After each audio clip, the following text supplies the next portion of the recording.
ایک بھائی نے پوچھا کہ زید اپنی فیملی کے ساتھ ایک ٹرین کے سفر پر جانا چاہتا ہے۔ اب اس کے سامنے دو آپشنز ہیں، اگر وہ کم پیسے والا ٹکٹ لیتا ہے تو وہاں پر ایک تو آزمائش بہت زیادہ ہے کہ لوگوں کا آنا جانا اور پھر دیگر گندگی وغیرہ، اور پردے کا انتظام بالکل نہیں، سب لوگ سامنے بیٹھے ہوتے ہیں۔ اگر وہ اس سے 50% زیادہ کا ٹکٹ لیتا ہے تو اس کو، جیسے وہ سلیپر ہوتے ہیں، اے سی سلیپر ہوں یا الگ ایک روم مل جاتا ہے جس میں اپنی فیملی کے ساتھ وہ بیٹھ سکتے ہیں، اس میں آزمائشیں کم ہیں، آسائش زیادہ ہے اور پردے کی سہولت ہے۔ تو کیا وہ شخص اگر آزمائش والی جگہ چھوڑ کر 50% زیادہ کا ٹکٹ لے کے ادھر آتا ہے، یہ اسراف میں شامل ہوگا یا نہیں ہوگا؟ فضول خرچی میں مانا جائے گا کہ نہیں؟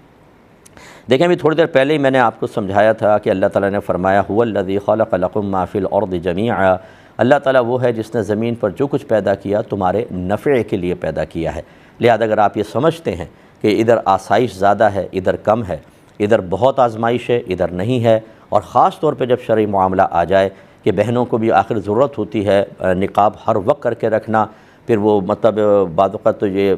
پریشانی ہوتی ہے بعضوں کو نقاب سے بہت زیادہ، تو تھوڑی دیر وہ ہٹانا چاہتی ہیں تاکہ آدمی آزادانہ سانس تو لے لے۔ اگر افورڈ نہ کر سکیں چلیں پھر ایک الگ بات ہے، لیکن اگر اس جگہ پر وہ بیچاری اسی آزمائش میں رہیں گی اور آپ افورڈ کر سکتے ہیں دوسری جگہ ذرا سکون سے بیٹھ سکیں گی، تو پھر اللہ تعالیٰ کے حکم کے مطابق یہ کوئی اسراف نہیں ہے۔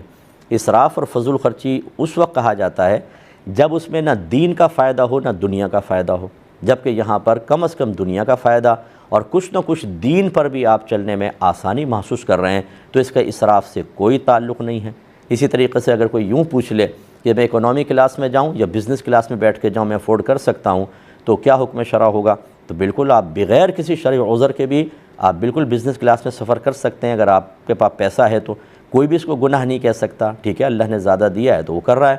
نبی کریم صلی اللہ علیہ وسلم نے ارشاد فرمایا ایک صحابی کو کہ جب تمہارے پاس سب نعمتیں، خلاصہ بیان کر رہا ہوں، سب نعمت ہیں تو اللہ کی نعمت کا اثر تم پر ظاہر ہونا چاہیے۔ اس کی شرح یہ بیان کی کہ آدمی جو اللہ نے نعمت دی ہے اسے اس طرح ظاہر کرنا، نہ کہ اس میں اسراف ہو، نہ فخر، نہ تکبر، نہ کسی کو حقیر جاننا، صرف یہ ہو کہ اللہ نے مجھے دیا ہے، ٹھیک ہے میں اس کو استعمال کر رہا ہوں، کوئی دیکھتا بھی ہے تو چلے جی اللہ کی نعمت کا اثر ظاہر ہو رہا ہے، اس میں کوئی حرج نہیں ہے، اور یہ عین حکم شرع کے موافق ہے۔ امید ہے کہ آپ بات سمجھے ہوں گے۔